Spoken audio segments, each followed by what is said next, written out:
ಮಂಗಳೂರು ನಗರ CCB ತಂಡವು ಮಾದಕ ವಸ್ತುಗಳ ಅಕ್ರಮ ಸಾಗಣೆ ವಿರುದ್ಧ ಕೈಗೊಂಡಿರುವ ಭಾಗವಾಗಿ ದೊಡ್ಡ ಪ್ರಮಾಣದ 123 ಕೆಜಿ ಗಾಂಜಾ ಮತ್ತು ಅದನ್ನು ಸಾಗಾಟ ಮಾಡುತ್ತಿದ್ದ ವಾಹನಗಳನ್ನು ವಶಪಡಿಸಿಕೊಳ್ಳುವಲ್ಲಿ ಯಶಸ್ವಿಯಾಗಿದ್ದಾರೆ.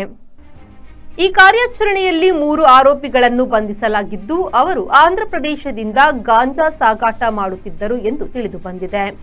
2 ಕಾರುಗಳಲ್ಲಿ ಗಾಂಜಾ ಸಾಗಾಟ ಮಾಡುತ್ತಿದ್ದ ಬಗ್ಗೆ ಖಚಿತ ಮಾಹಿತಿಯನ್ನು ಪಡೆದ ಸಿಸಿಬಿ ಪೊಲೀಸರು ಗಾಂಜಾ ಸಮೇತ 2 ವಾಹನಗಳನ್ನು ಪತ್ತೆ ಹಚ್ಚಿದ್ದಾರೆ. ಮಂಗಳೂರು ನಗರ ಪೊಲೀಸರಿಂದ ನಿರಂತರವಾಗಿ ಮಾದಕ ವಸ್ತುಗಳ ವಿರುದ್ಧದ ಕಾರ್ಯಾಚರಣೆಯು ಮುಂದುವರಿಯುತ್ತಿದೆ. ಈ ಬೃಹತ್ ಗಾಂಜಾ ಮಾರಾಟ ಸಾಗಾಟ ಜಾಲದ ಪತ್ತೆ ಕಾರ್ಯದಲ್ಲಿ ಸಿಸಿಬಿ ಘಟಕದ ಅಧಿಕಾರಿಗಳು ಮತ್ತು ಸಿಸಿಬಿ ಸಿಬ್ಬಂದಿಗಳು ಪಾಲ್ಗೊಂಡಿದ್ದರು. ಶರತ್ Salian, V4 News, Mangaluru.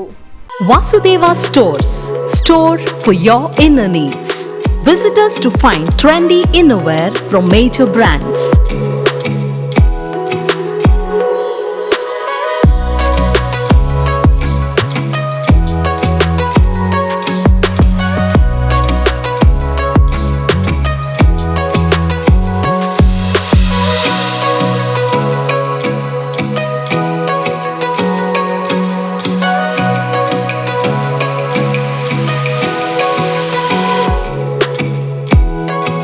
Visit Vasudeva Stores, ground floor, Ideal Towers near Sharavu Ganapati Temple, Mangaluru.